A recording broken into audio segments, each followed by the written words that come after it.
이사야 43장 16절부터 21절 말씀입니다. 이사야 43장 16절부터 21절 말씀, 구약 천공 19페이지입니다. 제가 읽겠습니다. 나 여호와가 이같이 말하노라. 바다 가운데의 길을, 큰 물 가운데의 지름길을 내고 병거와 말과 군대의 용사를 이끌어내어 그들이 일시에 엎드려져 일어나지 못하고 소멸하기를 꺼져가는 등불 같게 하였느니라. 너희는 이전 일을 기억하지 말며 옛날 일을 생각하지 말라. 보라, 내가 새 일을 행하리니 이제 나타낼 것이라. 너희가 그것을 알지 못하겠느냐? 반드시 내가 광야의 길을, 사막의 강을 내리니 장차 등절짐승 곧 승냥이와 타조도 나를 존경할 것은 내가 광야의 물을, 사막의 강들을 내어 내 백성 내가 택한 자에게 마시게 할 것임이니라. 아멘. 우리 서로 인사 나눕니다. 보고 싶었습니다.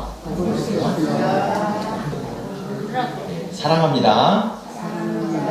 우리는 한 가족입니다. 네, 반갑습니다. 사순절 5째 주일을 맞았습니다. 어제 고흥만 다녀오신 분들의 말에 의하면 이제 벚꽃이 거의 다 피었다고 합니다. 이번 주에는 완전히 만개할 것이라고 하는데 대체로 음력이 맞는 것 같습니다. 꽃피는 춘삼월이라는 표현대로 음력으로 3월이 되어야 제대로 봄꽃이 피기 시작하는 것 같습니다. 하지만 요즘 출래 불사춘, 무슨 말입니까? 봄이 왔지만 봄 같지 않다라는 표현을 자주 듣습니다. 여러 가지로 우울한 나날입니다. 뜻하지 않은 전염병으로 벌써 3년째 온 세상이 신음하고 있습니다. 올 봄에는 좀 나아질까 했는데 아직 더 기다려야 할 것 같습니다. 이렇게 장기간 코로나로 나들이 할 기회가 줄어서인지 최근 비만율이 높아졌다고 합니다. 뉴스 들으셨습니까? 움직이지 않으니 나돌아다니기가 무서워서 다들 집에만 있으니 몸이 무거워졌다고 합니다.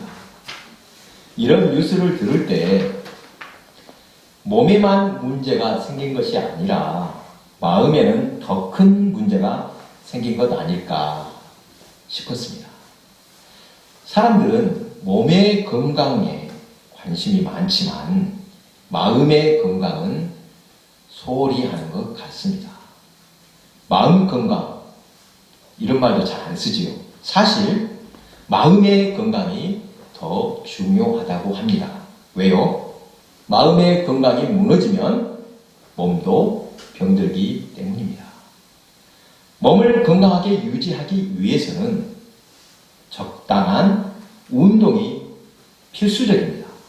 아무리 좋은 음식을 먹어도 운동을 하지 않으면 건강을 유지하기 힘듭니다.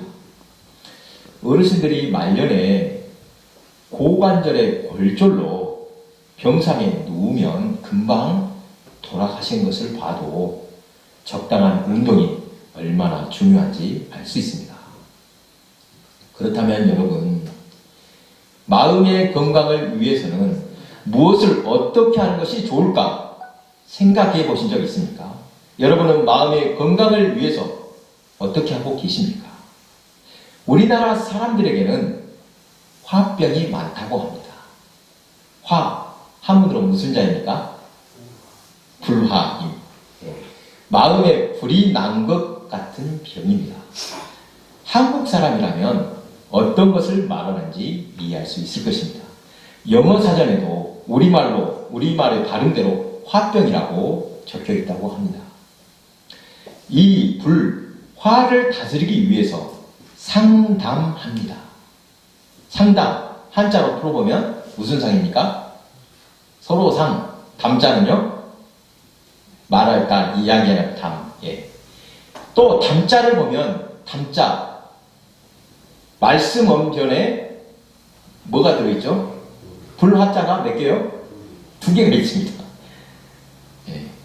이걸 무슨 이렇게 재밌게 풀어놓은 사람이 있습니다. 상대와 이야기하며 불을 끄고 풀어내는 것, 이것이 상담이다. 화병을 다스리기 위해서는 또 적당히 화를 내라고 합니다. 왜요? 그냥 꾹 참고 있으면 정신 건강에 해롭습니다. 지나치게 화를 내는 것 문제지만 적당하게 화를 내는 것은 마음의 병을 치료하는 방법이라고 합니다. 계속해서 저는 요즘 공부하는 것이 있는데 언어와 문화의 관계를 공부하다가 각각의 문화권에 독특한 언어 습관이 있는 것을 발견했습니다. 제일 먼저 우리나라에는 어떤 언어 습관이 있는 것 같습니까? 우리가 말을 할 때 잘 생각해 보십시오. 직설적으로 말합니까? 돌려 말합니까? 우리나라 말은 어떤 것 같아요? 바로 대놓고 말합니까? 빙빙 돌려서 말을 합니다. 예를 한번 들어보겠습니다. 여자친구가 백화점에 갔는데 어떤 옷을 보고 야, 이 옷 참 예쁘다 라고 말을 했다면 남자친구는 이것을 어떻게 받아들여야 합니까? 예? 옷이 참 예쁘네 하면 어떻게 해야 돼요? 예, 옷이 마음에 드니 사달라는 것입니다. 그런데 뭔 이 옷이 이뻐 하나도 안 이쁘네 라고 하면 망청입니다. 그러나 영어권에서는 직설적으로 말합니다. 그리고 역사도 시간순으로 기록한다고 합니다. 그냥 직선입니다. 그에 비해 이스라엘은 지그재그 갈지자로 표현한다고 합니다. 이걸 했다가 저거 했다가 이렇게 왔다 갔다 하는 것입니다. 이스라엘 언어 습관, 언어 사용 방식은 서구와 다릅니다. 구약 성경은 이스라엘의 언어, 즉 히브리어로 기록되어 있는데 사사기를 보면 독특한 전개 방식이 잘 나타나 있습니다. 시간순, 사건이 일어난 순서대로 기록한 것이 아니라 지파별로 교차하며 기록하고 있습니다. 에브라임 지파로 갔다가 순서대로 가는 것이 아니라 시간순이 아니라 다시 유다 지파로 건너오고 또 단지파로 옮겨가고 이렇게 사건을 비교하듯 기록한 것이 흥미롭다고 합니다. 이스라엘의 언어 습관을 말씀을 드렸는데 오늘 본문에서도 흥미로운 점을 엿볼 수 있습니다. 여러분 16절을 보십시오. 나 여호와가 이같이 말하노라. 바다 가운데의 길을 물 가운데에 지름길을 내고 병거와 말과 군대의 용사를 이끌어내어 그들의 일시에 엎드려져 일어나지 못하고 소멸하기를 꺼져가는 등불 같게 하였느니라.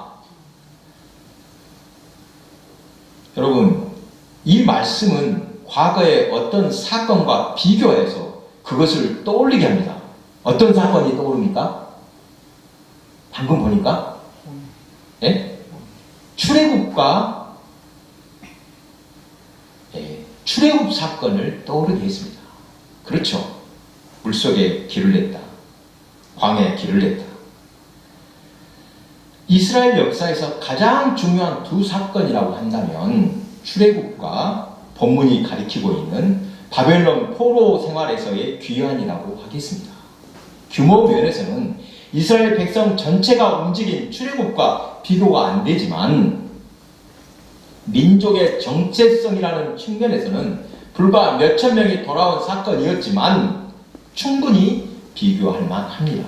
왜냐하면 포로기 이전과 이후 그들의 신앙이 완전히 달라졌기 때문입니다. 본문에서 이사야는 왕국이 망하고 바벨론의 포로로 잡혀갔더라도 그곳에서 하나님의 역사를 보게 될 것이다. 새 일을 행하실 하나님께서 택하신 백성을 구원해 내실 것이라고 위로의 말씀, 희망의 말씀을 전하고 있습니다. 구약의 선지서를 읽을 때마다 당시 말씀을 선포하고 기록한 선지자들의 마음을 헤아려 보게 됩니다.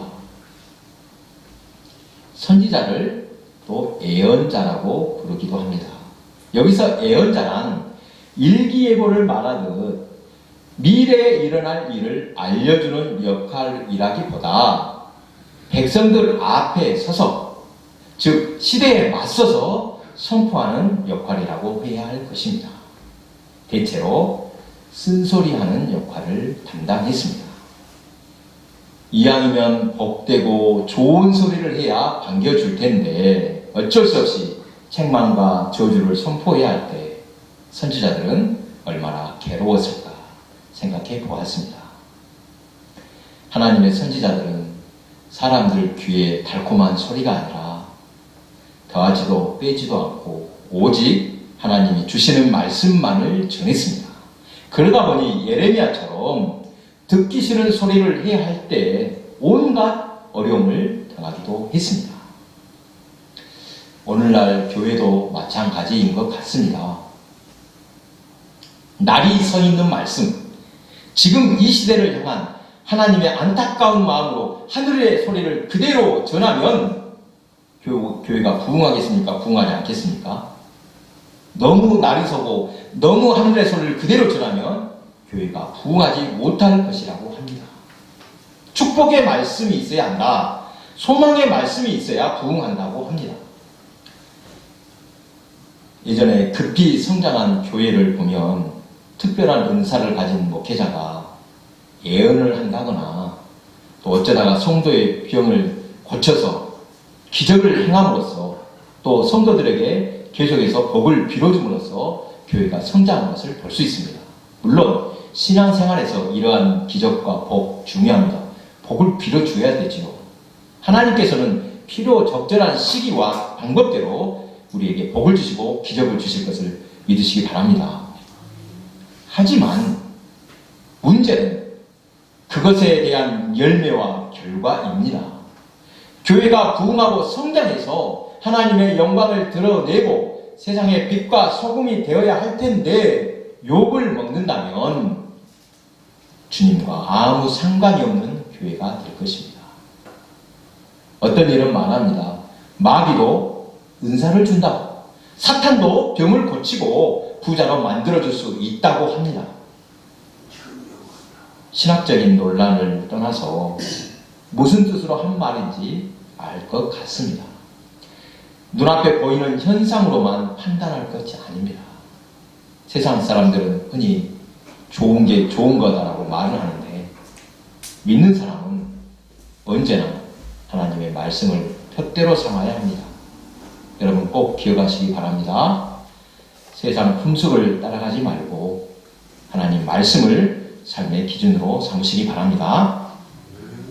본문에서는 새 일을 행하실 것이라 소망의 말씀을 주시지만 이사야서에서는 책망하고 또 회개를 촉구하는 말씀이 대부분입니다. 아픈 과거, 불행했던 때를 떠올리며 회개하는 것 괴로운 일입니다. 한가롭고 좋은 시절이라면 여유가 있을지 몰라도 안 좋을 때 회개하라는 책망의 말씀은 쉽게 귀에 들어오지 않을 것입니다. 코로나가 계속되어 삶이 팍팍하고 또 정치적으로도 미래가 암울하다고 호소하는 사람들을 향해 어떤 유래의 말씀을 드릴까 생각해 봅니다. 과거 바벨론에서 포로 생활을 하던 이스라엘 백성의 모습이 오늘날 우리의 모습과 크게 다르지 않았을 것 같습니다. 미래가 불투명해 보입니다. 다시 19절부터 읽어봅니다. 보라, 내가 새 일을 행하리니 이제 나타낼 것이라. 너희가 그것을 알지 못하겠느냐. 반드시 내가 광야의 길을 사막의 강을 내리니 장차 들짐승 곧 승냥이와 타조도 나를 존경할 것은 내가 광야의 물을 사막의 강들을 내어 내 백성 내가 택한 자에게 마시게 할 것임이라. 이 백성은 내가 나를 위하여 지었나니 나를 찬송하게 하려 함이라. 포로 생활하던 백성들에게 새 일을 행할 것을 선포하십니다. 여기서 새 일이란 출애굽 당시에 행하셨던 기적의 역사보다 더 놀라운 기적을 말씀합니다. 홍해를 가르신 역사. 예전에 영화 10개 혹시 보셨습니까? 바닷물이 갈라지는 장면이 기억에 생생합니다. 뒤에서는 애굽의 군대가 쫓아오고 앞에는 홍해가 가로막고 있습니다. 앞으로도 뒤로도 나갈 수 없는 진퇴양난입니다. 그 가운데 백성들이 들어와요 여호와께 부르짖고 또 모세를 원망하여 애굽에 매장지가 없어서 당신이 우리를 이끌어내어 이 광야에서 죽게 하느냐, 어찌하여 당신이 우리를 애굽에서 이끌어내어 우리에게 이같이 하느냐, 우리가 애굽에서 당신에게 이른 말이 이것이 아니냐, 이르기를 우리를 내버려 두라, 우리가 애굽 사람을 섬길 것이라 하지 아니하더냐, 애굽 사람을 섬기는 것이 광야에서 죽는 것보다 낫겠노라 낙담했습니다. 이때 모세가 백성들을 향해 말합니다. 너희는 두려워하지 말고 가만히 서서 여호와께서 오늘 너희를 위하여 행하시는 구원을 보라. 오늘 본 애굽 사람을 영원히 다시 보지 아니하리라. 여호와께서 너희를 위하여 싸우시리더니 너희는 가만히 있을지니라. 출애굽기 14장 13절 14절 말씀입니다. 돌멩이라도 들고 싸우라. 끝까지 발버둥을 쳐라. 이렇게 말하지 않고 가만히 있으라고 하십니다. 위급한 순간 우리가 어떻게 행동해야 할지 말씀해 주고 있습니다. 차라리 손에 들었던 지팡이조차 다 내려놓고 잠잠히 하나님만 바라보는 것입니다. 우리의 힘과 능력으로 도저히 안 될 일을 만났을 때 여러분 이것을 기억하시기 바랍니다. 출애굽 당시 홍해가 갈라지는 사건보다 오늘 본문의 새 일은 더 놀라운 일이 될 것이라고 했습니다. 본문과 출애굽 상황은 어떤 점이 같고 어떤 점이 다른지 한번 보십시오. 홍해를 마주한 것은 일촉즉발, 갑자기 맞은 긴박한 순간입니다. 생각해 볼 겨를이 없습니다. 자신의 힘으로 해결할 수 없는 일이라는 점에서 공통점이 있지만 본문의 바벨론 포로는 오래된 상황입니다. 계속해서 처해 있던 상황이라 자칫 타성에 젖을 수 있다는 것입니다. 큰 문제에 직면했는데도 그것이 문제인지 모르고 넘어갈 수 있다는 것입니다. 계속 그래왔기 때문에 인식하지 못하고 넘기는 것, 이것이 더 위험할 것입니다. 문제가 생기면 먼저 그것의 원인이 무엇인지를 보아야 합니다. 현재 전 세계적으로 퍼진 코로나의 원인을 이야기한 적이 있습니다. 그동안의 생태계 파괴와 인구 밀집 현상 등의 인간 탐욕에서 비롯된 것이라고 전문가들은 말합니다. 자연 우연히 생긴 것이 아니라 사실 인간의 탓이라는 것입니다. 이스라엘 왕국이 망하고 바벨론의 포로로 끌려간 것도 단순히 힘의 논리에 따른 것이 아니라 하나님의 심판이라고 고백했던 것처럼 우리나라와 민족이 맡고 있는 지금의 상황을 여러분 신앙의 눈으로 볼 수 있어야 합니다. 무엇보다 이것을 보시기 바랍니다. 신앙을 갖고 보시기 바랍니다. 남과 북으로 갈라져서는 우리 민족의 미래에 없습니다. 같이 힘을 합해도 힘들 이때 끝까지 서로 대결하고 갈등하다가는 서로 망할 수밖에 없습니다. 미국, 중국, 일본, 러시아 우리에게 영향을 미치는 강대국 어느 하나도 우리 민족을 걱정해 주지 않습니다. 과거 신앙으로 하나가 되었던 때를 떠올려봅니다. 청양의 장대인 교회에서 일어났던 신앙 각성운동, 신앙 부흥운동이 남으로 전해지고 산천리 방방곡곡의 교회가 변화되는 역사가 일어났습니다. 여러분, 북측을 원수로 여겨서는 안 됩니다. 남과 북, 어떤 모습을 하나님이 바라시겠습니까? 하루속히 통일되어 모두 함께 옛날에 그랬던 것처럼 하나님을 온전히 섬기는 민족으로 거듭나기를 바라고 계심을 믿으시기 바랍니다. 마지막으로 어떤 자세로 이 어려운 시기를 극복할 것인가 방법을 생각해 봅니다. 갑작스러운 불행이라도 즉각적으로 해결될 일이라면 차라리 나은데 큰일도 금방 끝나면 쉽다는 뜻입니다. 오랜 기간 신음해야 할 때, 문제 해결이 안 되고 질질 끌어질 때 어떻게 하면 좋겠습니까? 앞에서 화병을 이야기하면서 적당히 화를 내는 것 정신건강에 이롭다고 했습니다. 탄식하고 싶을 때 탄식하는 것도 좋습니다. 시편의 150편 시들은 대체로 감사, 찬송, 탄원, 교훈, 역사 등의 주제로 이루어져 있는데 이 중에서 어떤 주제가 가장 많다고 했습니까? 감사와 찬송의 시가 많은 것 같은데 탄원, 비탄의 시가 이 주제가 가장 많습니다. 하늘을 향해 탄식하며 하나님께 호소하는 시가 많다는 것은 우리의 삶이 어떤지 간접적으로 말하고 있는 것 같습니다.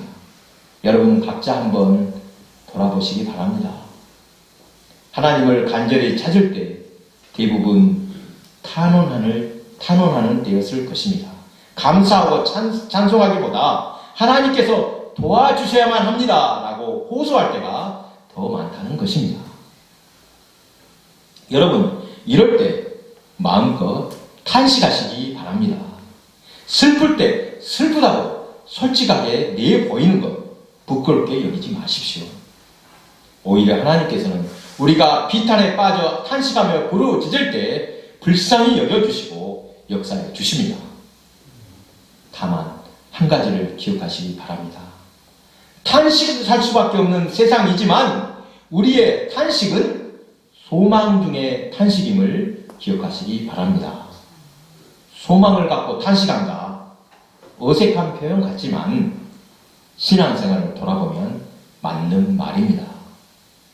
한없이 소망을 품는 것 성숙한 신앙이라고 하겠지만 어쩐지 싱겁습니다. 정말 가슴에서 우러나면 모를까 억지로는 그렇게까지 할 필요가 없습니다. 사랑하는 교회 여러분, 하나님께서는 어떤 환경에서도 새 일을 행하실 것을 믿으시기 바랍니다. 하나님이 계획하신 새 일을 우리는 상상할 수조차 없습니다. 이것 하나만 해결해 달라고 기도했는데 하나님의 응답, 하나님의 역사는 우리의 기대와 기도를 초월하십니다. 이스라엘의 회방을 위해 기도할 때 그들에게 응답하시기를 광야에 길을 내고 사마에 각이 흐르게 하시겠다고 말씀합니다. 기도에 응답해 주셨는데 택하신 백성만이 아니라 그 들짐승까지도 살리신다는 것입니다. 요즘 우리 교회의 간절한 기도 제목 여러분 잘 아시지요? 하나님의 응답, 하나님의 역사는 참으로 놀랍습니다. 우리가 마음을 모아 교회를 위해 기도했더니 우리 교회를 넘어서 온 마을이 잘 되는 것과 같습니다. 여러분 기대되지 않습니까? 그 아름다운 하나님의 응답을 꼭 보고 싶습니다. 새 일을 행하실 하나님을 믿고 소망 중에 끝까지 기도하며 승리하시기 바랍니다. 아멘. 기도하겠습니다.